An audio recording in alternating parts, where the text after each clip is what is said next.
All right, thank you, everybody. This is our fourth annual environmental career panel. My name is Morgan Long, and I'm the education director with Catawba Riverkeeper and Daniel Stowe Botanical Garden. But this is a Catawba Riverkeeper event, and so our learning series, which this is a part of, is sponsored by Xylem, which is a leading water technology group. And they support us in so many different ways, from the materials in our lab to their sponsorship to their support. And we really appreciate that. And they're one of the reasons we're able to offer most of our programming through this series completely free of charge. So we're very thankful for that. And so without further ado, we're going to jump right in. So as Catawba Riverkeeper, we are a 501c3 nonprofit. We are here to protect and advocate for our local waterways throughout the whole Catawba River Basin. But the information we're sharing here tonight is not stuck in just the basin. It is international information, if you will. And so hopefully you'll gain a little something from it. We will go around the screen, and I know all of our screens are a little different looking, so I'll say a name first. And panelists, if you wouldn't mind sharing your name a second time, I know I'm going to call on you once, and then share your title and the position you are currently in, where you work with that title, and then, of course, we have a silly question of the evening, and that's if you could be transported to any imaginary land, what land would that be? And you can make up that imaginary land, but if you make it up, you need to tell us at least 3 distinguishing factors about that land. So again, to reiterate, name, position, title, where you work, and then the silly question, if you could be transported to any imaginary land, where would it be? So we will start off with, I'm going to pick on Rachel, I think. Rachel is one of my colleagues. And so Rachel, if you go first, please. Awesome. Thanks so much. Hi, I'm Rachel Rosenstein. I am the Southern Basin Watershed Manager at Catawba Riverkeeper. Um, Gosh, I don't know. I guess coming out of the Catawba Watery Water Management Group Summit today, thinking about somewhere that would be like a sustainable land. So like not having issues with water quality or quantity, and somewhere that native plants thrive and that humans are good people and do good things. That's my Love it. What a beautiful, wonderful world that would be that we're striving towards here too, hopefully. Yeah, thank you, Rachel. All right, next up, I'll go around my screen. Morgan, if you'd like to go next. Hi, I'm Morgan Lyons. I am the head of living collections at the Shield Museum in Gastonia, and I feel like I'd have to live in the world of Harry Potter. I'm a big Harry Potter nerd, so that would be the dream. Yay. Do you care to admit which house you're in? I am a Ravenclaw. Solid, solid, same. The best one. Yes. Thank you, Morgan. We're so happy to have you on here tonight. All right, coming up next is Pete. Would you like to go next? Well, thank you, Morgan. Yeah, so I'm Pete Diffley, and I'm the Global Business Development Manager for Grundfos, as well, a major water company. And the imaginary land, yeah, I was trying to think about that, and actually, yeah, I think I'm not sure it would have to be imaginary in my book. It would, maybe Iceland actually is where I'd like to go, because just from a challenge. Water in its own unique way is very challenging there as well, because I mean you have the ice, you have fire, you have a lot of things that are happening kind of together as well in one place.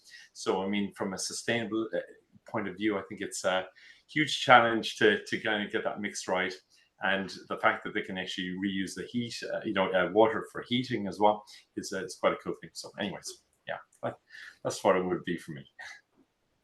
Oh, that's amazing, Pete. Thank you. We're so glad to have you on this panel too.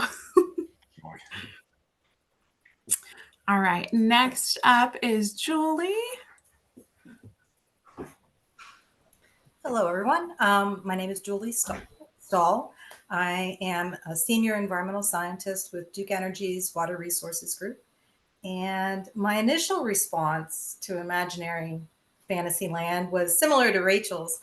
And then I ended up thinking, really, if there were dogs there, lots and lots of dogs, then it would be more of a magical fantasy land. So I think anywhere that there was a lot of dogs, that would be one.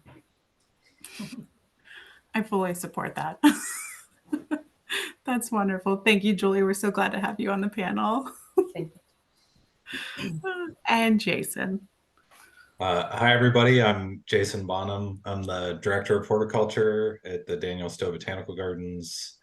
And I think if I had to go to some imaginary world, I want to go to one of those places where like everything has been like turned into chocolate and candy, and you can like run around and eat like doorknobs and like lick right through glass windows, and I don't know, something like that would be kind of fun. But I want it to be like just like right now, freeze it, and then make it all candy. That'd be pretty good. That's fantastic. You'd have to tell a lot of people not, I guess they could eat the plants in that case. You could eat anything. It'd be wonderful. Yeah. Thank you. Thank you so much for joining us on this. Alrighty. So all of our panelists come from a variety of backgrounds. They have a variety of different positions, where they are now, where they've been before. But the one thing that unites us all is that we are all in environmentally related career paths. And so hopefully by the end of this program, maybe you'll learn that it is possible to go to school for exactly what you're going to do in life. And then for some, it is completely opposite. And so our panelists today are a great example of just the many different paths that a career could take. And so we're going to deep dive into that a little bit more. And so the first question I have, and we'll ask this of each panelist, this specific question. It's what drew you into your field? What drew you to the environmental sector, to the specific position? You can get as specific as you'd like with that. And feel free to popcorn around. I don't want to call anybody out if they haven't had a moment to think. And so whoever would like to answer first.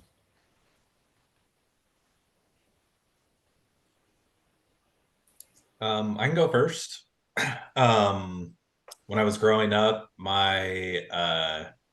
our family home kind of butted up against a forest, and usually anytime that my parents did not want us in the house, they kicked us out into the woods, which was often, especially like when you were not in school. It was basically like as soon as lunch was over, you needed to stay outside until dinner came. So we spent days upon days running around in the woods, tipping over rocks, looking for salamanders, climbing trees, building tree forts, all that stuff. And I think that built a foundation of a love of plants and nature and animals that kind of guided my college career. I went to school for botany, got a degree in that from Ohio University, and then from there kind of figured that I knew I wanted to do something with plants, but I wasn't sure what until doing some internships, and that kind of really solidified I wanted to work in the public garden sector. So that's it in a tiny nutshell. Thank you, Jason. I'll jump in next if that, or Pete, were you going to go? Okay. Also growing up, my mom had a rule, if we weren't doing chores in the house or eating dinner or sleeping, then we were outside. And I think that is why like being outdoors or in the woods is like, feels like home to me. So yeah, sometimes like if we were taking a road trip, I would look off, out the window and be passing by the trees, and I could just see myself in there. I felt more like that's where I needed to be than where we were going.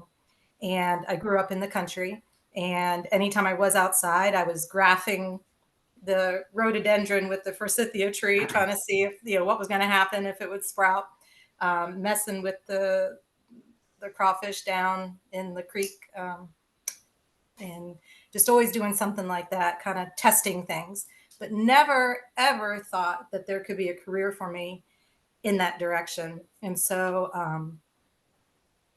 I had actually went to college, started off as a psychology major, and then that kind of kept evolving into what I thought I might be doing with that. And I had an intro to biology course, which was taught by the ecology professor, one of the lead ecology professors. So he did an amazing job in that part of the curriculum. And it was just like a light bulb that went off for me. And I was like, and especially whenever he described what ecology was, and that ecologists are like the MacGyvers of the scientists. And I just really connected with that, because I was like, yeah, it's how everything works together. Humans in that mix as well, with the environment, and that it is all connected. And that just really struck a chord with me, related to the wonder and the curiosity that I always had, with the outdoors and with plants and with our place among things. And so I was really excited to be able to switch my path, and then to be able to find and make a career out of it. It's been awesome.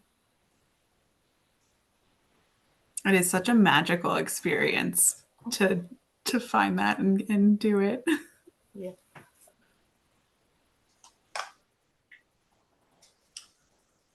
So maybe I'll go next if that's all right as well, Morgan.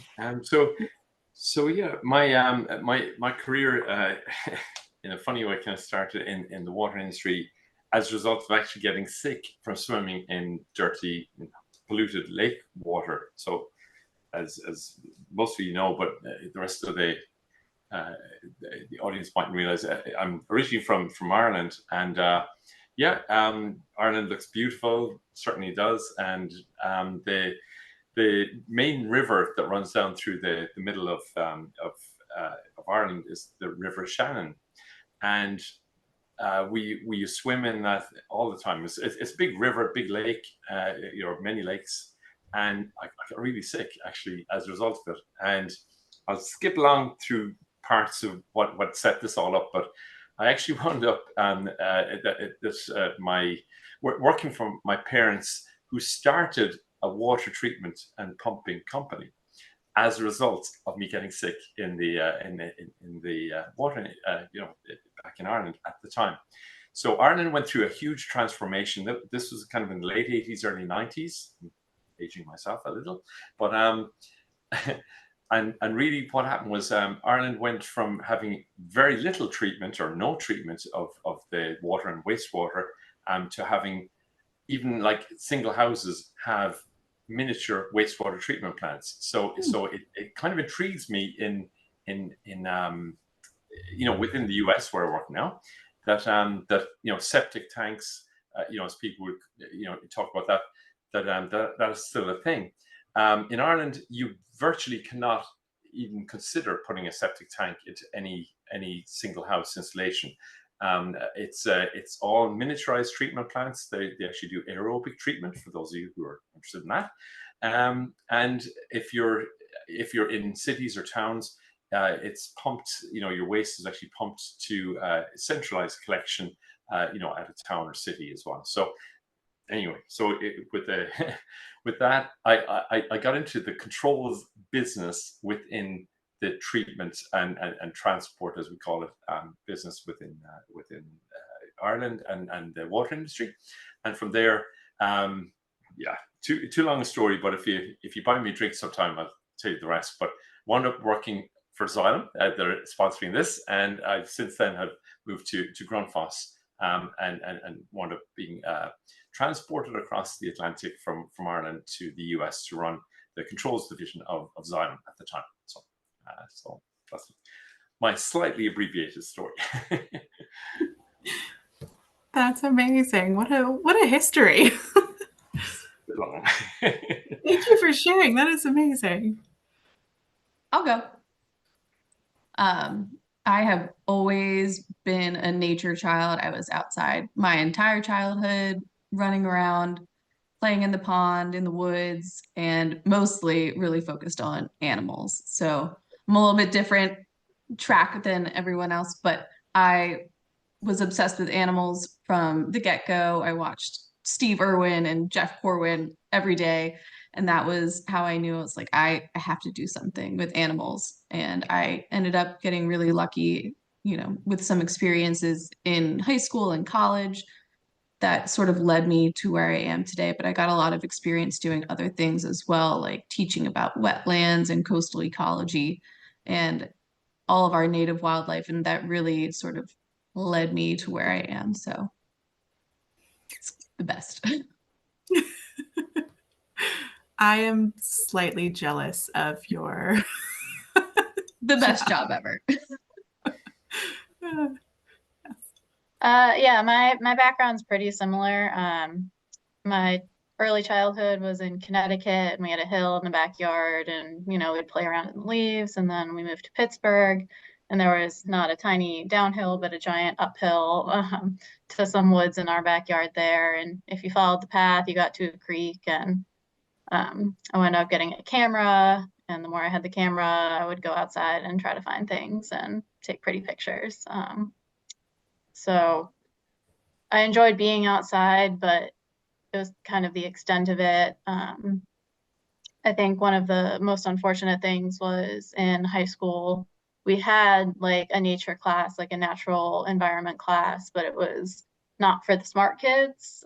It was just like a basic class, whereas the others were like honors or AP for bio or physics or chemistry and that kind of stuff. And so I didn't want to be seen as not smart.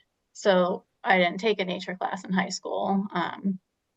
And so it wasn't until a year and a half into undergrad that I actually decided on an environmental studies major, because I just had no idea what it was I wanted to do. And even then I was like, this is super basic. I'm gonna try to figure something out, but I don't know.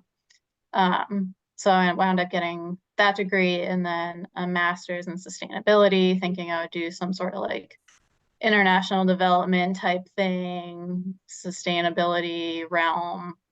Still did not know what I wanted to do, but knew that I liked being outside and I liked hiking and all that kind of stuff. And after grad school, it took me a long time just to get a job in general. And I wound up working at Georgia DOT doing NEPA, like environmental analysis, just like documents and sitting in front of a computer all day, every day.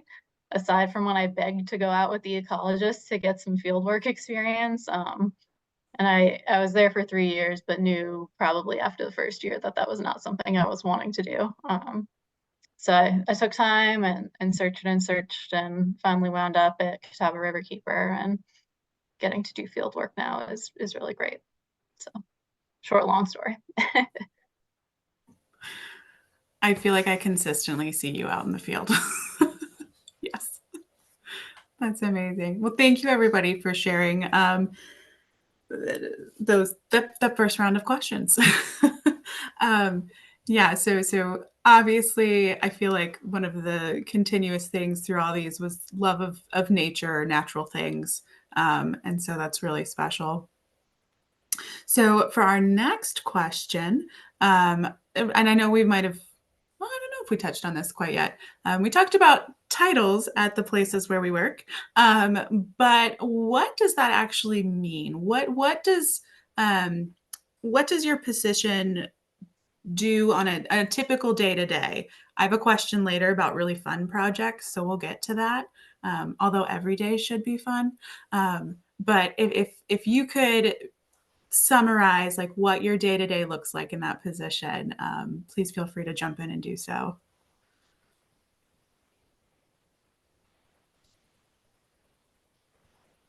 Or I can play teacher and call on people. How about, maybe that's less awkward. Maybe I'm making it more awkward.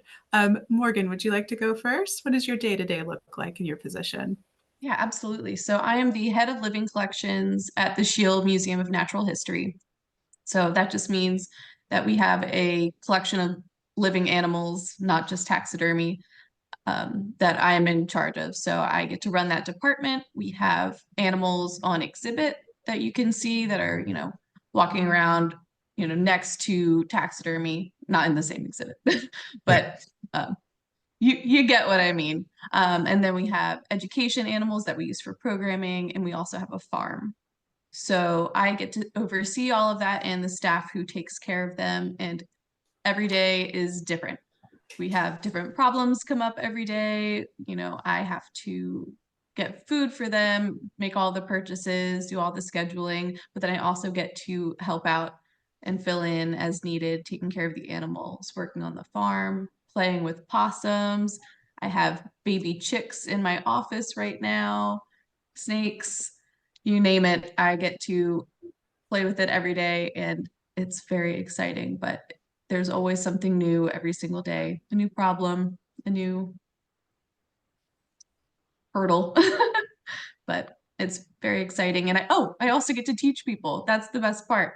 I help do programming for our animal department. So we have field trips come in, and I will lead programs for field trips about animals, adaptations,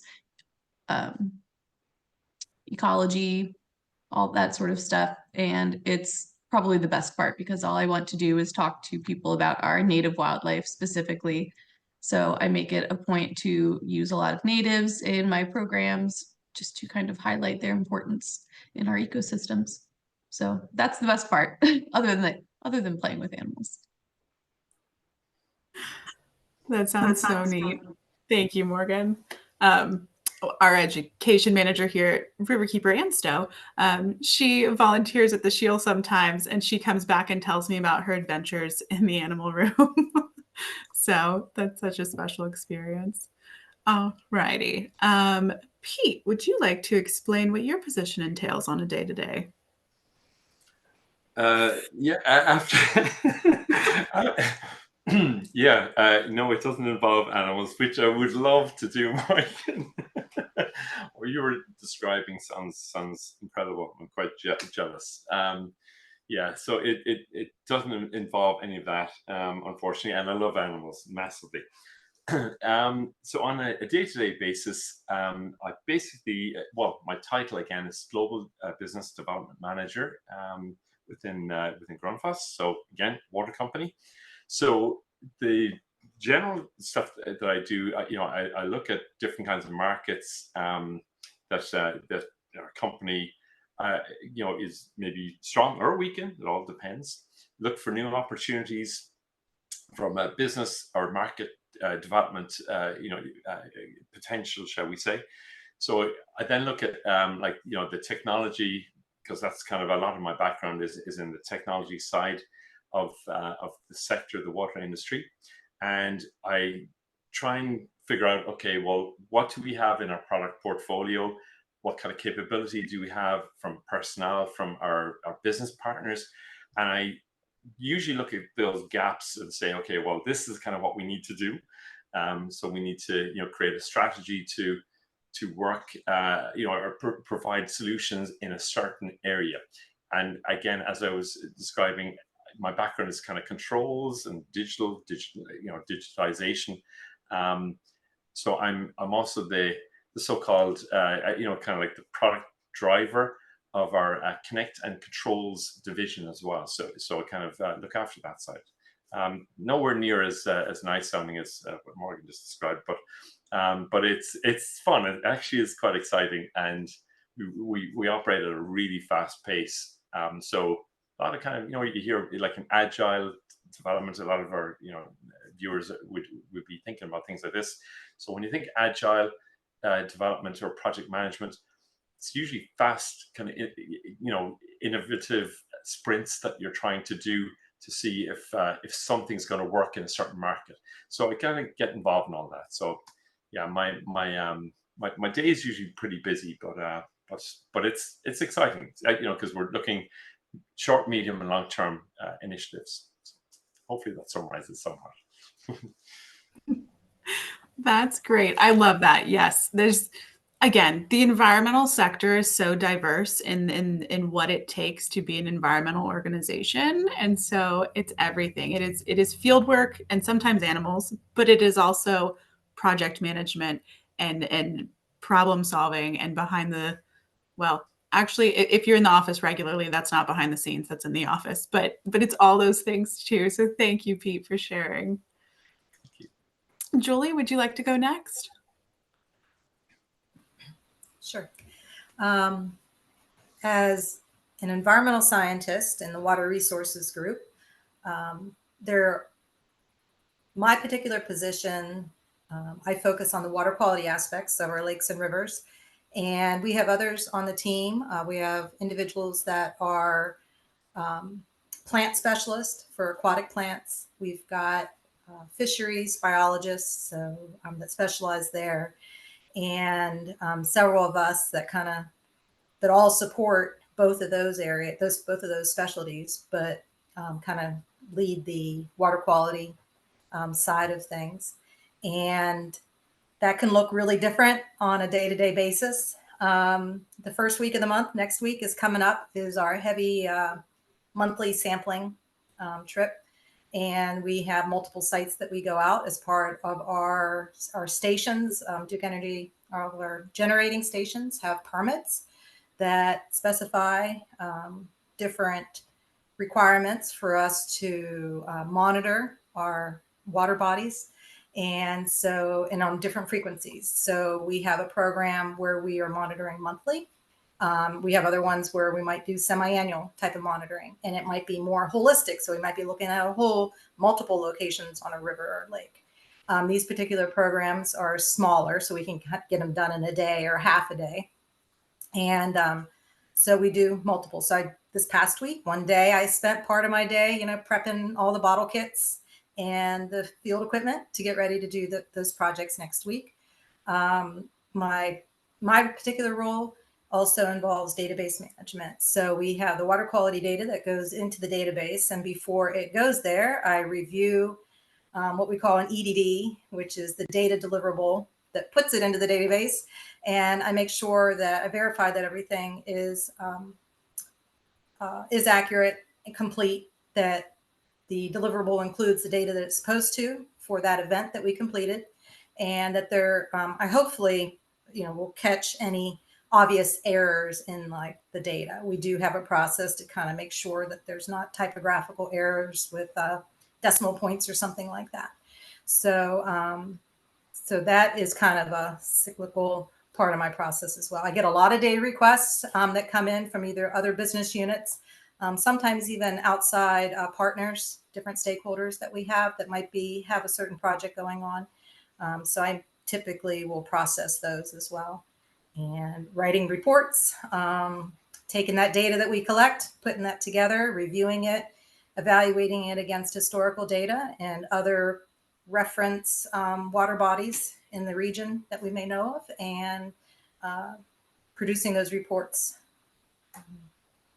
Usually other little things that come up here and there. So I will go out also, like when we have our fisheries sampling, that takes a crew. We usually will try to get multiple boats out at the same time to take advantage of the good weather when we have it. And so in each of those crews has 2 to 3 people. Now we kind of do them with 2. COVID actually influenced that a lot. We used to have 2 netters on the boat, one person that manned the generator and drove the boat, captained the boat, and then 2 netters. But with COVID, we had to reduce that. So the sampling effort got reduced because of proximity. We couldn't have 2 netters on the boat. So it's kind of funny how something like that influenced one of our procedures. But so we're not jumping back and forth in the data set that we have, we've kept it that way because that influences your the sampling efficiency. So, which then influences the data and your evaluation of it. So all those different things that happen, even around us, that's not directly related to the water body, do affect what we do and how we plan our projects. I love that. And I just realized sitting here, hearing you list off all the things your team does, I think I've worked with most of the other scientists, but this is my first time meeting you. So thank you so much for being here and sharing. That's amazing. Yes. Next up, Rachel, do you want to go? Yeah. So one of the things that I like best about this job is that no one day is the same as any other day. Day to day, week to week, month to month, we can be doing such a wide array of things, or it can be really busy, or you can be pretty bored trying to like find something to do. And so that happens seasonally with, you know, the like fieldwork side of things and like grant cycles and all of that kind of stuff. But I guess I'll reiterate, my job is the Southern Basin Watershed Manager. We have currently 3 watershed managers that kind of watch over particular areas of the Catawba Watery Basin. And so mine is all of our South Carolina portion from the Lake Wiley Dam down to Congaree River. And I am on our Protect team, which is our science team, and we all the staff, but we all work to protect, preserve, and restore the water. So absolutely everything that has to do with water quality is under my job description. So we are sampling for E. coli, we are talking with municipalities about sewer spills, or working with local groups on different projects that they're working on, jointly applying for grants, applying for, you know, restoration projects, working on restoration projects, going out with DHEC or DNR on their sampling trips to learn about electrofishing and see what's out there, sampling for macroinvertebrates to help assess stream quality. I mean, just all of these different types of things. The first year of my job and of all of the watershed managers is putting together a protection and restoration plan. And so the first year of work was a lot on the computer and like still getting out on the water and kayaking and sampling and all that kind of stuff, but a lot of back end research to what's going on and putting together potential projects and where we could get funding and what needs most help and all of that kind of stuff. So after the first year, and then we could apply for grants based on the projects that we researched. And then we got the money. And so within the second and third year, actually being able to implement projects. So in a nutshell.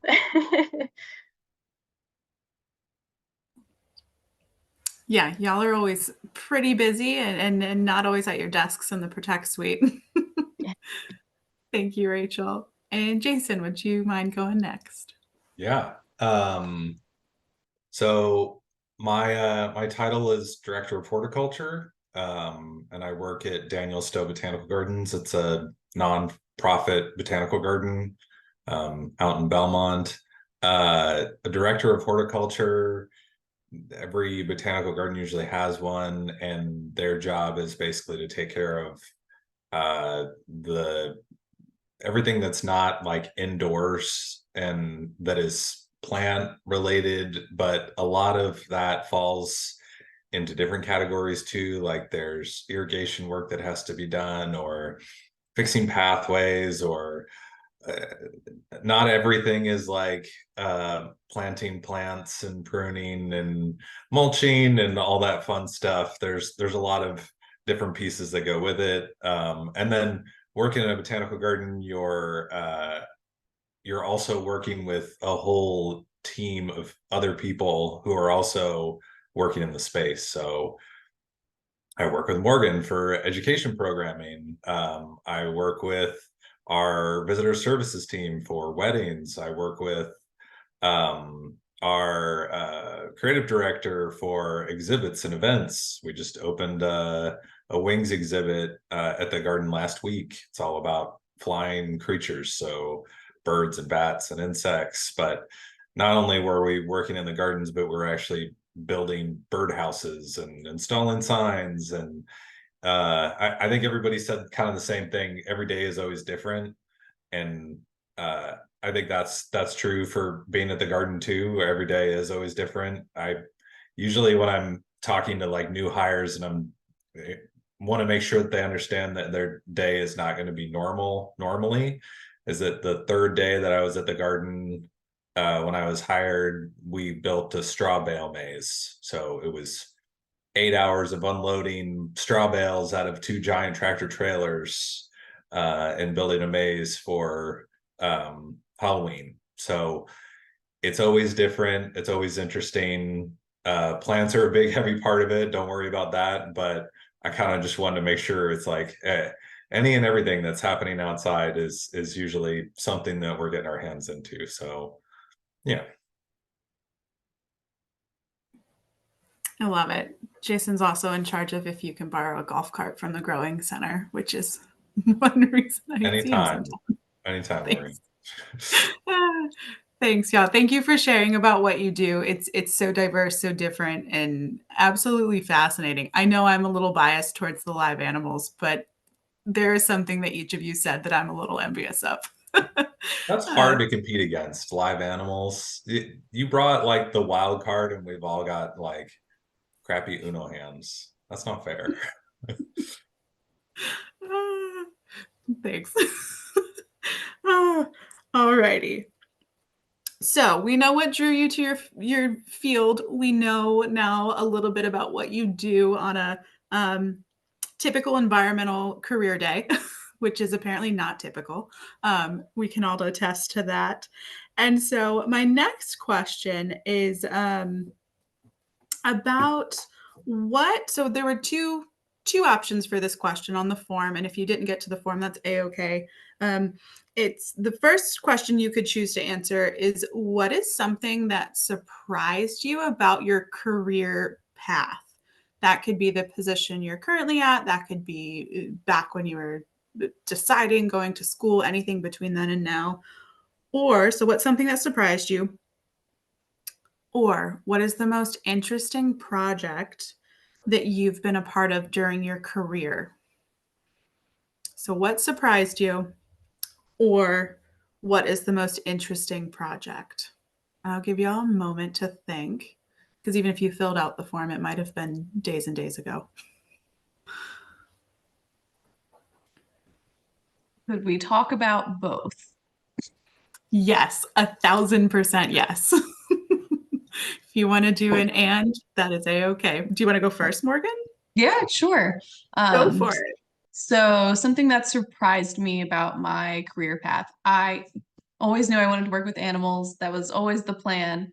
I got, my degrees in zoology and conservation biology. So it's like, I know that's what I want to do. And I always wanted to either be like a field scientist or a zookeeper, something along those lines. But at some point, I ended up working at a state park in their nature center. And that's where I started to do a lot of programming about nature, the seaside, wetlands. And that's when I was like, oh, I can teach people about, nature and animals. And that was something that really clicked for me. And I never thought that I wanted to like talk to people and teach people for a living. But after that, I was like, no other job would fill that void. I was like, I just have to tell these people these things. There's so many interesting things. So I was really excited once I found that I could, sort of combine my love of nature and animals with education. So I don't think I could ever do anything else. Currently, the coolest project that I'm currently working on, we are building a new snake exhibit at the museum. And it is my baby. It's my pride and joy. So it's showcasing our native North Carolina snakes. So it will be opening the end of May. Come check it out. It's very exciting, but it's been, I've gotten to work with, making exhibits before, but this one is finally my own project that I've really been hands-on in. So I'm very excited for it to happen. It's been a long time coming. Can I ask That's Morgan a awesome. question? Yeah. What's your favorite North Carolina snake? Ah, that's such a hard one. I don't know, I'm partial to king snakes, all of them, because they're all super cool, very chill, but I do have a very special place in my heart for Eastern hognoses. They're just such goofy little guys. But all of them is also a valid answer for me. I'm a snake fanatic, so I can't choose. Those are the best, though. That's fantastic. Thank you, Morgan. Anybody want to volunteer to go next? I can. Okay. I don't have anything for a surprise. I'm not a surprise person, so I'm fine. But interesting project-wise, it's something we're working on right now is our spider lily propagation project. So if you don't know, the largest stand of rocky shoal spider lilies is at Lansford Canal State Park. And these plants are endemic, which means that they are only native specifically to the Southeast United States, so Alabama, Georgia, and South Carolina. They have a particular habitat that they like living in, which is literally rocky shoals. That's, their name. So rocks, the water's running over, it provides enough oxygen, and they root on these rocks within water systems. They're really cool, they're really pretty. Everyone loves them. And so there's this huge population at this state park, but not too far downstream is a dam. And the way that they spread their population is by dropping seeds, and the seeds kind of float down, find other rocks to latch onto, and keep growing. But with a dam, that stops all of their, method of reproduction. So there's a section below the dam. It's in Great Falls, South Carolina. It's at the Fishing Creek Dam. And not too long ago, the dam was up for relicensing with FERC. And we were able to take that opportunity to, not us specifically, but a group of, environmentally conscious people, to request that they have a minimum low flow out of the dam. Previously, it would only overflow or flood if there was extra rain or something like that. There wasn't water coming out of it all day, every day. But now it is. It's a requirement. So for the first time in 100 years, over the past year now, there's water continuously flowing out from this dam. And what that allowed for is the about 1.5 miles beneath the dam that is entirely rocky shoalies to have water running through it. And so this is a huge area of habitat for these lilies that weren't previously there because there was a dam and also no water. That is now a perfect habitat for this plant. So what our plan is to harvest seeds with all the proper permissions from Lansford Canal and manually move them to this reclaimed habitat in Great Falls, South Carolina, and plant them there, and hopefully in the next few years have a really awesome new population of these lilies within the Catawba watershed within South Carolina that you can, see from a road or paddle through on rafts or kayaks and all that kind of stuff. So I think it's really cool. I think it's a really neat project too. And I'm going to make a shameless plug right now. We do offer eco tours through the spider lilies, guided ones. And so if you want to kayak that, whether on our boats or your own, definitely check out the Catawba Riverkeeper website. Shameless plug. We'll always do it. I've been on that tour before I knew anything about river keepers, and it was amazing, especially from a plants person perspective. It's one of a kind, I would say, for sure. Totally worth it. I don't know what you guys are charging, but it's not enough, probably. I second that from the peanut gallery. I feel like that's chill. Thank you, Jill. Oh goodness. Yes. Thank you, Jason, too. All righty. So sorry, I got sidetracked with that plug. Surprises with your career path and or projects that were really interesting or exciting you've worked on. Pete, would you like to go next? I'll give it a go. Yeah, actually, I'm going to have to up my game because, I think Morgan is winning in all counts. If this was a competition on the animal front, just saying. So I have an animal story that is absolutely true that I'll just fill in at the end of this, and I think you'll enjoy it. And it is water related as well. But so from a surprise, I guess a surprise thing, going back to my career, and this is something that I think, no matter what your career is, and I've kind of had like I would say, a parallel path that some of you, my good friends, would know. Most of you don't know. So one was actually in audiovisual media, that whole side that has remained. I had a professional recording studio for many years, all that kind of stuff, right? Loved it all. So that path actually had like everything from sound recording, music composition, videography, filmography, all of that on one side. Then on the other side, I've had this controls career, and the controls career took me through the semiconductor industry, pharmaceutical, food and beverage, high volume manufacturing, and of course the water industry was a red thread. So my thoughts around all this is, okay, so two completely different kind of career paths. What could you possibly use, from one to the other? And the big surprise was actually you can use a huge amount. And I would say that, if anyone's watching this and kind of wondering, gosh, I've started off this way and I'm going this way and that way and some other way, it doesn't matter. Behind it all, you take lots of experiences and you bring it forward into different parts of your life. And as you're kind of going along, you'll find like that you'll meet friends, and actually the water industry, it's really small. It's in reality, it's yeah, tens of thousands of people working it, but you meet a lot of the same people, and so treat people really well, because it's a long way to the bottom if you take a tumble from the top.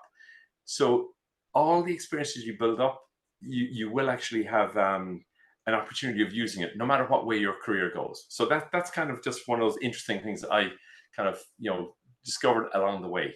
So no matter what it is, you'd use it in some shape or form. And then so it's a funny kind of interesting story. That's all I'll say. So I said about our our family business, and we're making so we had like large treatment plants that we did like for towns and cities and you name it, all kinds of things. And on one occasion, because I was quite hands-on, I was actually commissioning. It was a pump station, a large lift station, just that was feeding into this treatment plant. And luckily, it was just water that was in it. There was no wastewater at the time.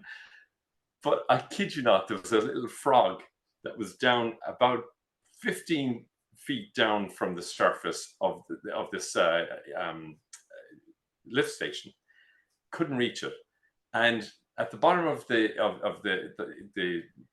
station there was grinder pumps. So the name grinder pumps is not going to be a pretty thing like for a frog, shall we say, or anything that falls in.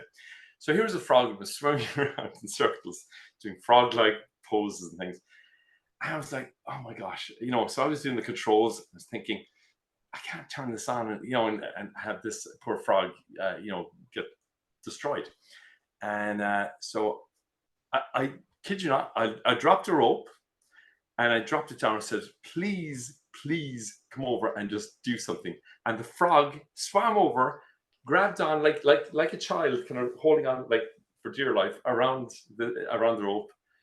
And I pulled it out of the 15 feet out and put it on the ground. The frog looked at me and hopped away. I didn't kiss the frog, did not turn into a princess, nothing like that, or prince, nothing. And off it hopped, safe. So anyway, that's a sad, sappy little animal story, but it's true, really happened. So there you go. Oh my goodness, that's amazing, Pete. Sorry, Morgan, best we could do. Oh wow.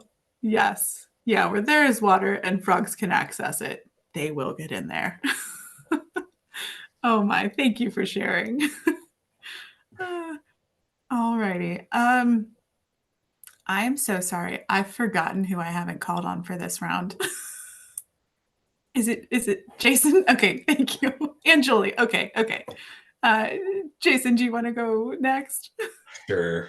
Yeah. Thanks. Yeah, that's all good. It seems like everybody's got like cool animal stories or something to go with theirs.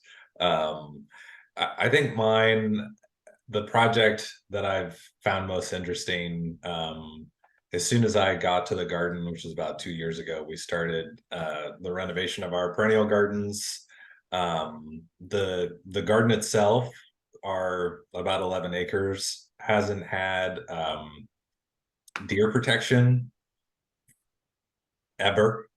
So deer herbivory in a garden full of basically like deer lettuce is pretty terrible. It had actually reshaped most of the plants in the garden. If you walk around, especially in cottage garden, everything is pruned up about 4 feet high. And that was not from horticulturists, that was from deer, just constantly eating every single possible thing they could get. It had reduced all the gardens down to about 3 different species because they were the only things that wouldn't get eaten by deer, or it was already big enough that the deer couldn't eat it. So anyway, it left us with a big problem. We did build a deer fence, which protects the garden now. Thank goodness, it's made a huge difference. But we had to renovate our perennial gardens because they had been so heavily damaged. So we are on the second phase of our renovation now, but the first phase finished over a year ago. And if you're in the garden world, there's usually the saying that it sleeps, it creeps, and it leaps. And so sleeping is the first year that you put all your plants in and they don't do too much. And then creep is the next year. So they're finally starting to like show their true colors. And then on the third year, they all explode and you go, oh my gosh, I planted way too many things, or they're too close or something like that. So we're getting out of creep, or we're out of sleep phase, we're getting into creep phase, and I'm very excited to see leap phase in phase 1. But our phase 2 of renovation is getting close to being completed, and that's very exciting. It has all these beautiful meandering pathways, and they're surrounded by these amazing fountains. Crown Fountain is this giant iconic fountain almost at the back of the garden, and then it spirals down through these fountains that we call jellyfish fountains. There's 4 of them kind of dotted back and forth in the garden, but the whole space is kind of transformed in an amazing way, and it's just kind of it's so much fun to be part of it and to get to see the transformations. And I don't know, it's definitely an interesting project and a lot of fun. And I encourage you to come and check it out so I can geek out about it more. Shameless plug for the garden where I also work. They are absolutely gorgeous. Like the spring, they're just starting to pop a little bit. But if you do come up and you see one of our deer gates, I noticed what the sign says the other day, and it says, the deer do not actually work here. Don't believe them. They just want access to the buffet. So it's doing its job well. Thank you, Jason. So Julie, if you wouldn't mind sharing as well. Yeah, and I'm kind of glad I got to go last because there were so many different projects that I was thinking of that have really been interesting that I've been involved in over my career. And I was trying to figure out, oh my gosh, like how do I pick? Because they're all interesting from different perspectives, either how I grew through the project, kind of surprises in that respect, or how maybe the problem that we were setting out to solve. And I think the thing that unifies the ones that stand out to me are projects that were kind of turnkey, involved a lot of different stakeholders, and that were very much about the problem solving, the holistic, from what the problem is, identifying how you're going to monitor or sample or design a study plan to determine the impacts, and then what maybe a restoration would be. So one of the ones that I actually thought was a project that was similar to that was something I worked on up in Pennsylvania. So there was a plug for Pittsburgh. I think Rachel said I grew up just north of Pittsburgh. So I worked in Pennsylvania for a while, and we had a project that was, I worked for a consultant, and there was a farm pond. Well, they were kind of using it more as there was a cabin that they rented out, and there was this nice, beautiful pond there. But it was slightly down gradient from an Marcellus shale gas well that was drilled, and there was I forget the specific details, but there was a spill that had happened from a tanker truck that was on site. And unfortunately, I think it rained right afterwards.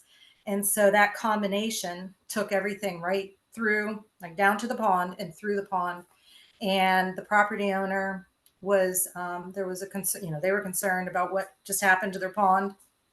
And as well as the gas company was concerned about their liability and all that kind of stuff. And so we were brought in, and it was interesting in the fact that it was like one of those times in your career where you had to step up and you were seen as like the expert in your subject.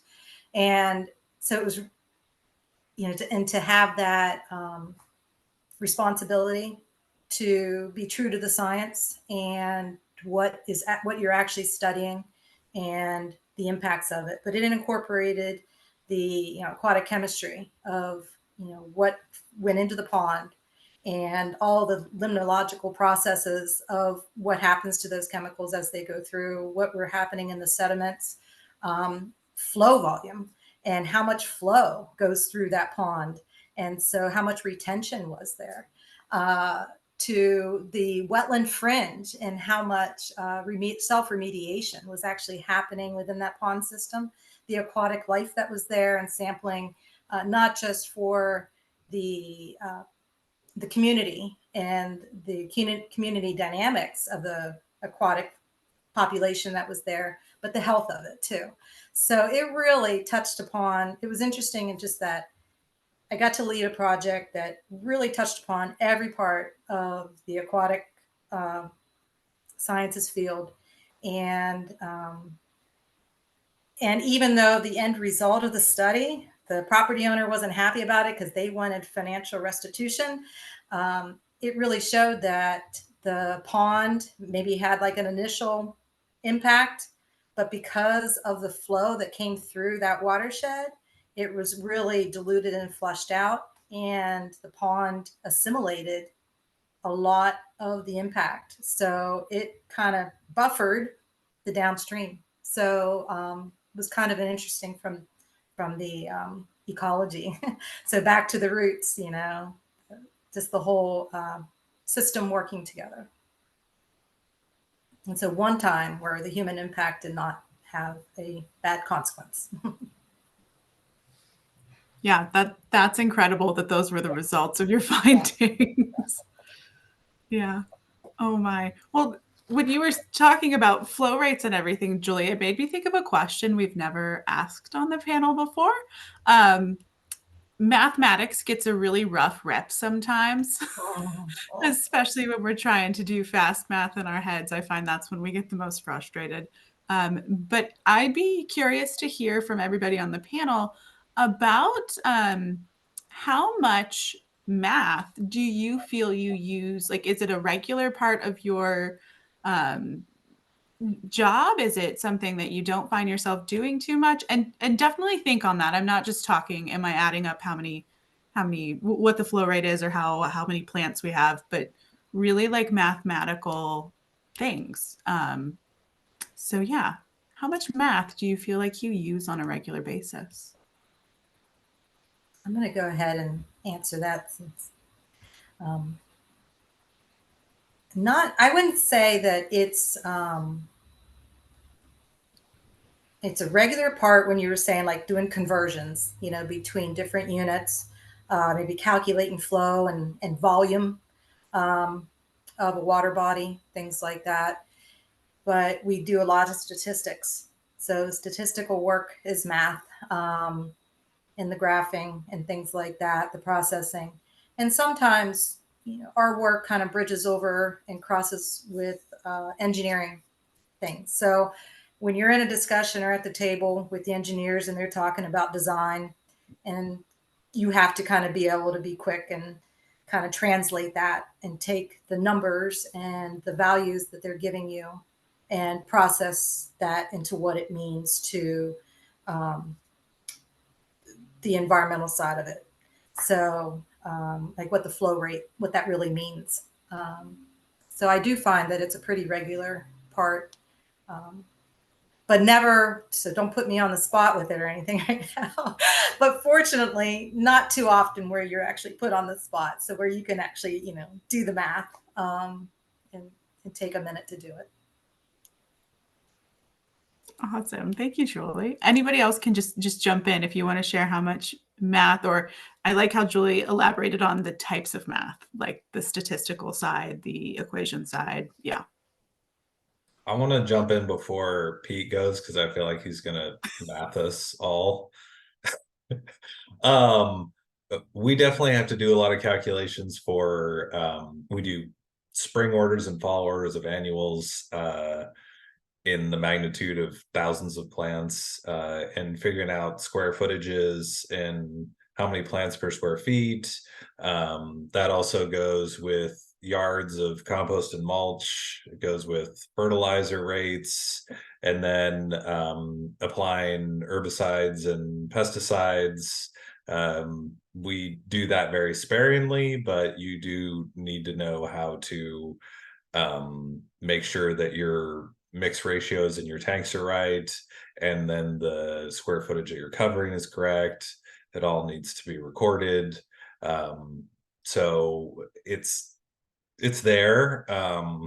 It's not super complicated math, but it's definitely important. That's for sure. Okay, I'm out. I'd say it's pretty minimal for me, and I do about everything I can to avoid it. But similar to Jason, with our recent restoration projects, like calculating how many plants we need per, you know, however many linear feet and with the depth and whatever. And then I just give up and we have 300 extra tree stakes, but you know, that's fine. And then there's stuff like, you know, weighing out how many ounces of seeds should go into seed packets so that it's an equal amount and everyone gets the same thing. But again, nothing extremely complicated. It's not my subject. That is not something I enjoy. So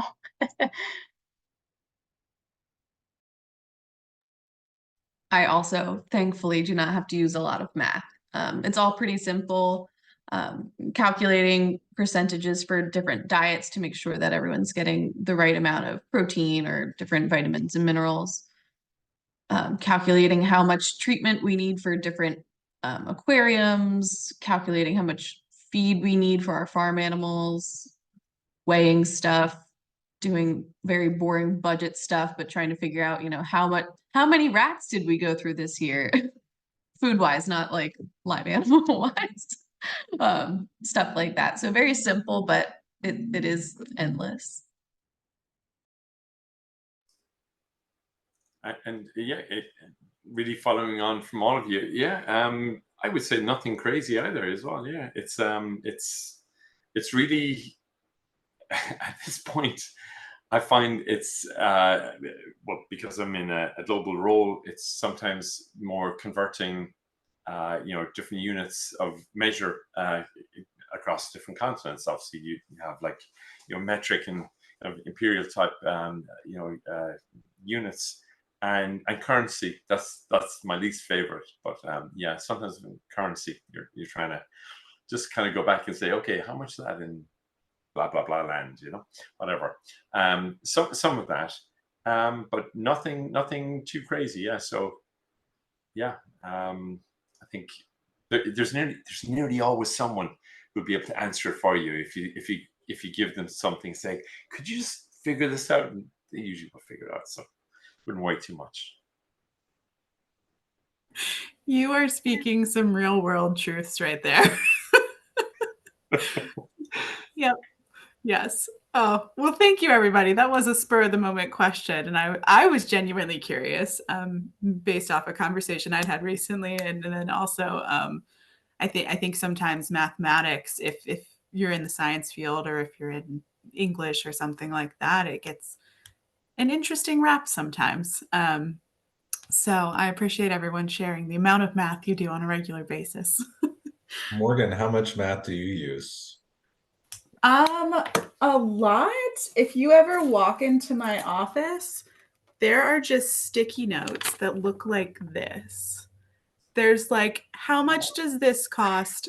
How do we change it? Okay, that's not the right budget number. So mine is a lot of basic arithmetic and then the occasional equation lookup. Yeah. Thanks for asking. All right. Oh my goodness, it is getting close to the end here. So for maybe our final question, if there's time at the end, I might have one more silly question. But for our final question from all the panelists, if you could, if there was any advice that you would like to impart, whether it's for others who are exploring careers or if it's to a younger you, maybe even, what advice would you give to those that are on a career search?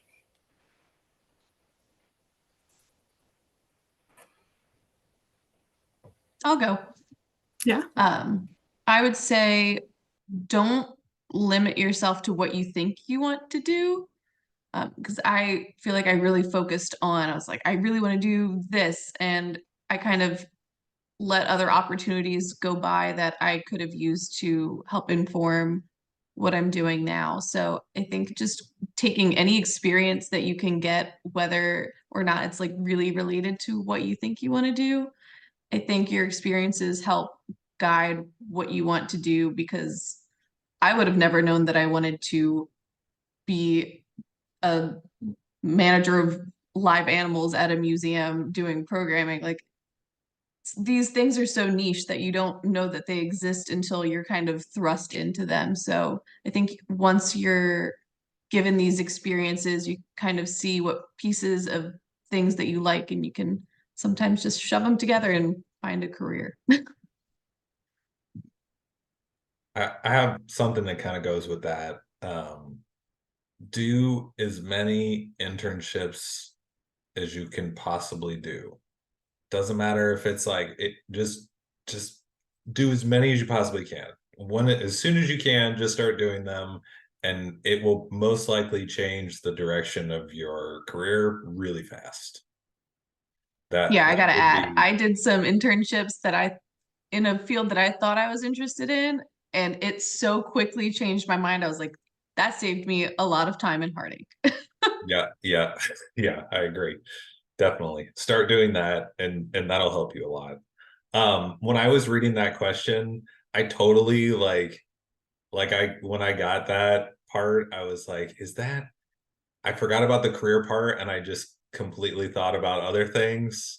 So I don't know if my answer goes that well with it, but maybe for like some of our younger listeners, like things will always get better, and it's hard to know that they will when you're in a low point, but they always do. So give it time and try to keep that in your mind, because it does always get better.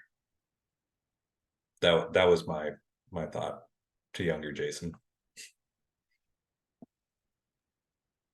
I think for me it's having patience, and it takes time. I know I mentioned before, like it took me 10 months out of grad school to find, like, to even be offered a job. I spent a lot of time searching and kept finding things that I was pretty sure I wouldn't like. And then I just kept lowering my standards because I just couldn't find things. And then wound up for 3 years doing a job that I didn't love. So just having patience in the job search, like being unemployed sucks. It's really not a good time.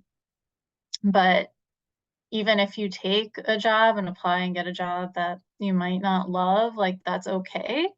The other big thing is you can always change what you're doing. Like if you don't like something, you can change it. And it's better to have a job and continue searching than to continue not having a job. Um, so I'd say even if it's not something you would necessarily love, like maybe you still take that chance and get some experience, and you can keep searching and keep looking for something that you might like better. Oh shoot, there was something else. Oh, and like ask questions. If you get interviews and then they reject you, ask them why. Like reach out if there's companies or organizations you might be interested in, reach out to the people that work there. There's probably usually a pretty good chance someone will answer. Like I think if you emailed any of the 6 of us when you were looking for a job and wanted to know more about what we would do, it's not something that's hard to answer if you just want more information. And again, if you have an interview that didn't go so well, I know I did that one of the times. It was actually with another riverkeeper in North Carolina. I was like, what can I do? Like, this is something I'm interested in. How can I make myself more appealing to this kind of organization? And they responded and it was helpful. So don't be afraid to ask questions and reach out to people.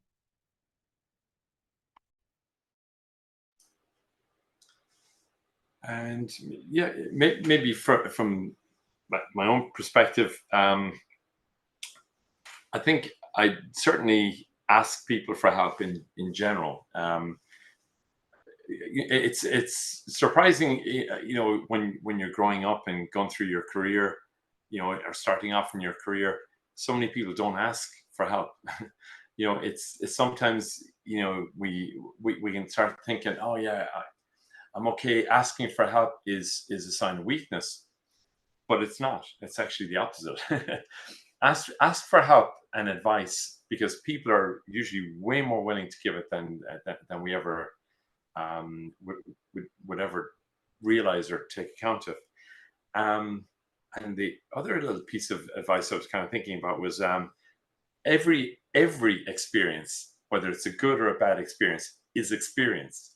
And so long as it doesn't kill you, and if it kills you, well, you figure out what life's like on the other side of death, of life and death. It's all experience. So even the stuff that's tough, that when things aren't going the right way, etc., it's all character building, and it's building that experience that you'll use again in the future. And as I kind of mentioned much earlier, all those little things, in a weird way, you'll somehow take it out. If you remember an experience, you take it out and you use it in some shape or form. So that's my advice. And I think that I would add something along the lines of, don't feel like that you have to be 100% skilled or knowledgeable in something, and then let opportunities pass you up. So if you see a job listing or a career field that sounds amazing to you, don't doubt that maybe, oh, but I don't have my master's, or I haven't done that before. Just go for it. You don't know if a door is going to open for you or who you might meet in the process of applying, interviewing, um, researching for that position, or for whatever it is. It might not even be a job position, a volunteer opportunity, anything. Just, I find with myself, that was something that I've done, and I still work on that to this day. Always feeling like that I've got to be 100% knowledgeable in something before I consider myself a, hydrodynamic modeler of, water systems. I can't call myself that because I'm not 100% there. Well, then I look at my counterparts that might be calling themselves that title, maybe are also not 100% there. So I think, you know, and then that in playing that 100% out, I couldn't decide which of the many field concentrations that I would want to go into to make my master's. And then life caught up with me and I never did. And I didn't think it was a big deal because I was like, you know, experience provides that same level of understanding and you can get some of those things that you would get from a master's. But then now at the point in my career right now, working with so many people where, especially nowadays, that I heard just this the other day that the master's degree is the new bachelor's degree. So like what you used to be able to do with a bachelor's degree, it's not the same. And so I work with a lot of people who are in that's where they are with having their master's. And even though I may have 30 years experience, I don't have that MS. And so automatically it disqualifies me from so many opportunities. At least I perceive that it does. And in some people's mind, depending upon what their career path has been, it does disqualify me. So regardless of what I've achieved or what I may know about a subject or what I'm able to do, it just automatically disqualifies me because I don't have that. So not to say that to discourage folks from having to continue. I would just say that it is something that I have, you know, it was a choice that I made and I own that choice. But if I would go back and talk to a younger self, I'd say, just pick one of them. You know, I was interested in studying plants, plants for treatment, like wetlands, treatment systems. Just go for it, do it, you know, and then maybe I would have ended up the exact same place that I am now. And it wouldn't have really changed anything for my career path. But at least I would have gone in a direction. And I believe that my path would have worked itself out to whichever way it was meant to be. So, but because I couldn't decide 100% on which of the like 5 different things that I was interested in at the same time, which way to go, and then which school to go to, and then you know life and kids and everything got caught up with me. So, and I don't regret it because I had a good journey, and I think you just have to make that choice if you're willing to accept that and live with that and the things that come from that. But in hindsight, that would be the advice I'd give. Just pick one and go for it. A huge second to at least the first part of what you were saying.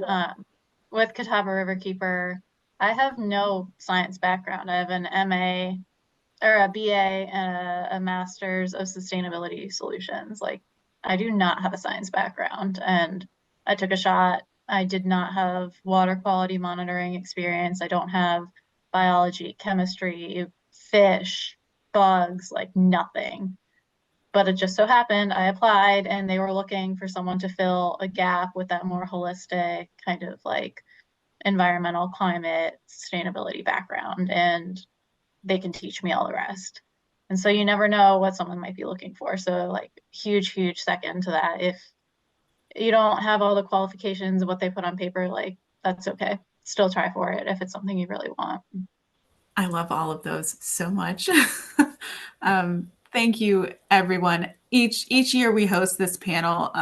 It amazes me that every year, I'm not going to say the panelists get better because I love all of our previous panelists, but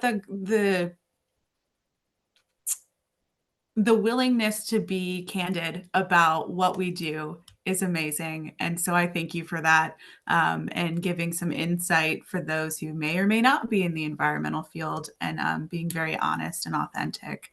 So thank you so much.